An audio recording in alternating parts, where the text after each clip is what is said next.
Bonjour, alors aujourd'hui nous avons un temps perturbé.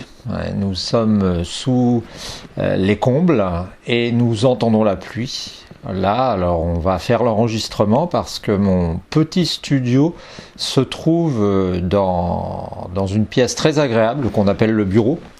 Et en fait, eh bien, nous sommes sous les combles. Et donc c'est agréable, on entend l'eau qui coule. Là, je viens de m'apercevoir qu'il y a une micro-fuite à un endroit. Il y a peut-être une ardoise qui a sauté. Voilà, je voulais parler de l'habitation aujourd'hui, ça tombe bien. Je commence par une introduction sur l'habitation sans même m'en rendre compte. Et en fait, sur la notion d'habiter. Parce que notre époque questionne la notion d'habiter, la notion de maison, d'habitation. Alors j'ai vu sur le dictionnaire que l'étymologie du mot maison venait du vieux français qui était, je crois, issu du latin, qui était manere ou quelque chose qui s'en rapproche et qui voulait dire action de demeurer, c'est ce que j'ai cru comprendre. Enfin bon, la maison c'est un mot qui signifie quelque chose. C'est un mot qui signifiait plus quelque chose avant, dans la mesure où les gens étaient beaucoup moins mobiles, et dans la mesure où ils avaient des habitations qu'ils gardaient parfois de père en fils et de génération en génération. Aujourd'hui, c'est bien différent parce que les mœurs ont changé, les gens circulent et on s'est aperçu par exemple que eh bien, les personnes vous savez, à une époque, Emmaüs, qu'on connaît tous, de l'abbé Pierre, vidaient les maisons gratuitement. Et apparemment, ils ne le font plus maintenant parce que je pense qu'il y a eu un changement. Il y a eu un changement dans les fonctionnements, dans les manières de procéder, parce que les maisons ne sont plus pleines de choses.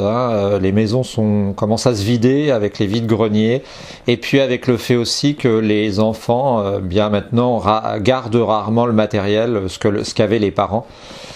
Parfois c'est un peu vieillot. À une époque, les enfants se répartissaient jalousement qui l'armoire normande, qui le buffet, qui le service de porcelaine. Eh bien, avec la vie moderne, plus orientée vers du Ikea plastique, eh bien, on va vers plutôt une sorte de recyclage où on met à la poubelle, tout simplement, ce qui ne sert pas. Alors, loin de moi l'idée de porter un jugement. Pour les maisons, c'est un peu pareil, c'est-à-dire qu'on n'a plus beaucoup de continuité. Comme je l'ai dit, j'ai l'habitude de voir beaucoup de films indiens et les films de Bollywood revisitent aussi assez régulièrement la notion de famille et de dynastie, même quand c'est chez les gens plus modestes. Alors ma femme me disait qu'elle avait entendu qu'à une époque en Inde, une famille moyenne c'était 20-30 personnes et jusqu'à un groupe de plusieurs centaines. C'est pour ça sans doute que parfois on voit en Inde des maisons qui ressemblent à, je crois qu'ils appellent ça des chauls. À Bombay vous avez ça, ce sont un peu ça ressemble un peu à un foyer d'étudiants où vous avez plein de petites pièces de taille moyenne, modérée, modeste, mais avec le WC à l'étage. Et à l'époque, c'est vrai que quand on se promène en Inde, on voit pas mal, souvent parfois de grosses maisons. On se demande qui pouvait habiter ça. Et en fait, on peut avoir l'idée qu'elles étaient habitées par des notables, mais c'est vrai que si on considère une famille où il y a 12 personnes en âge de travailler, eh bien, elles peuvent fort bien s'acheter une maison. Ça fait partie de mes rêves. Quand vous avez un film comme Monsoon Wedding, le mariage de la mousson, qui est assez connu, qui a eu, je crois, un prix à Venise. Et là, vous voyez qu'à l'occasion de tous les mariages, souvent, traditionnellement, les gens font une pause pour 2-3 jours, se retrouvent, les femmes sont avec les femmes, les hommes sont avec les hommes, on danse, on blague, on raconte ses histoires, et on discute. Et c'est quelque chose qui est très intéressant, qui est amusant, qui m'a toujours fait rêver. Maintenant, c'est comme dans Monsoon Wedding, l'occasion que des disputes éclatent. Enfin bon, mais bon, c'est autre chose. Ce que je veux dire concernant la maison, parce que je me laisse aller à plaisir là, c'est que finalement, concernant la maison, eh bien, la maison n'est plus ce qu'elle était, c'est-à-dire qu'elle n'est plus le lieu mythique et mystique de la famille, hein, comme une sorte d'écrin, comme une sorte de... puisque la maison devient plutôt une sorte de passage. Alors, il faut reconnaître, et c'est vrai qu'on a l'impression de posséder une maison. Hein. Moi, je possède une ancienne épicerie, une maison du 19e, faite en pierre de taille, et je dois avouer qu'on a l'impression que parce qu'on est dans l'immédiat, on possède cette maison. Or, en fait, pour nous, cette maison, c'est simplement... Pour cette maison, je veux dire, cette maison, c'est simplement, pour elle, on est de passage, hein, parce que c'est un bâtiment qui, sauf erreur, peut encore rester là 200 ans minimum. Si on change les toits, et il n'y a pas de raison qu'on ne le fasse pas. Et donc, finalement, eh bien, on habite là, mais on est des provisoires. Alors qu'en fait, eh bien, c'est dans notre tête l'inverse. C'est vrai qu'on peut décider de raser une maison, hein, comme on a rasé des villes entières. Les Romains faisaient ça, etc. Au Moyen-Âge aussi. Mais on n'a pas intérêt. Elle a une valeur aussi, et puis une valeur sentimentale. Alors ça me conduit aussi à poser la question de l'habitation, puisque la question de l'habitation par rapport à certaines personnes, j'aime regarder des documentaires qui nous parlent de gens un peu ermites, un peu à la frange, qui disent je suis bien ici, qui s'installent dans la campagne, dans la nature, et souvent ces gens font des maisons. Et ça a un air de yourte, un peu de cabane, hein, parce qu'ils ne veulent pas payer d'impôts, ils mettent l'eau à l'extérieur, donc ça ressemble à une cabane. Personnellement, je ne suis pas... je pense qu'une maison doit être quand même assez solide, hein, ne serait-ce que pour résister aux éléments, hein, pour résister à la pluie, pour résister au vent, pour résister, etc. Chez nous, nous sommes à un endroit où il pleut. Donc, si on veut une maison, bien, il faut qu'elle ait alors, je ne sais pas comment on appelle ça. Il faut qu'elle ait des pentes qui dépassent de la maison, hein, des murs. Vous voyez, ça c'est évident, mais vous voyez des débutants qui construisent des yourtes ou je ne sais quoi, et on voit que l'eau coule le long des murs parce qu'il n'y a absolument aucune gouttière, rien du tout.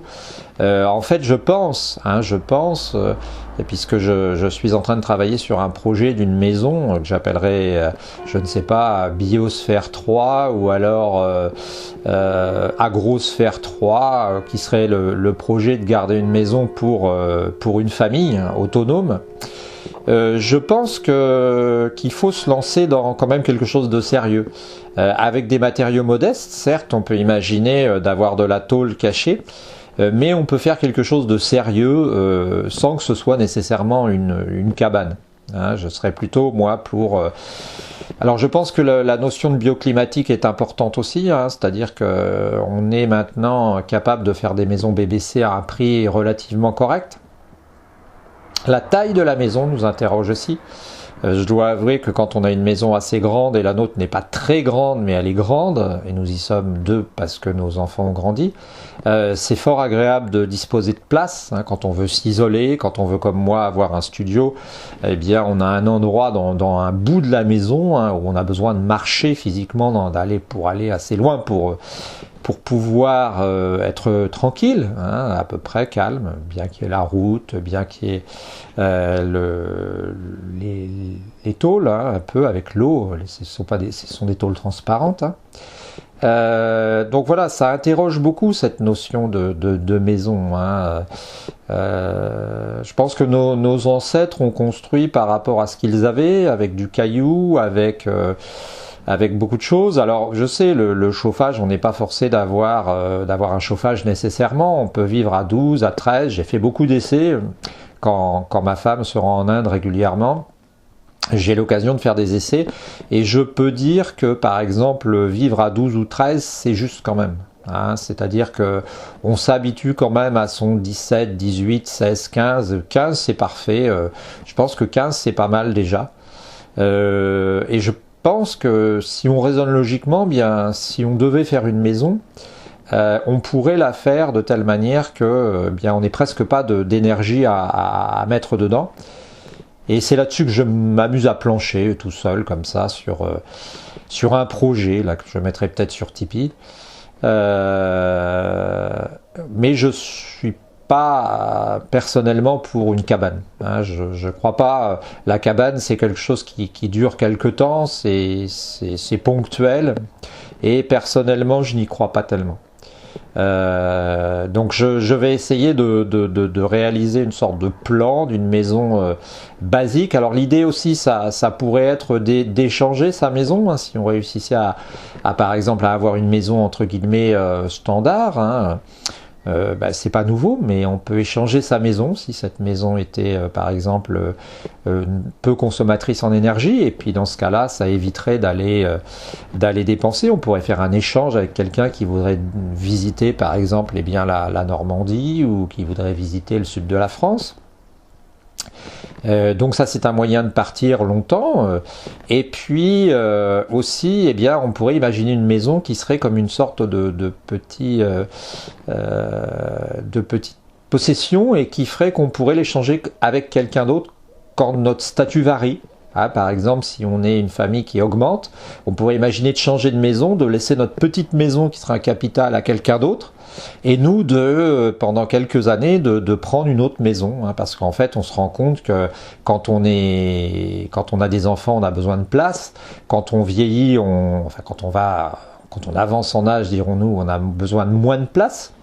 Et puis quand on est tous les deux au début on a besoin de moins de place aussi, donc ça fait une sorte de courbe de Gauss.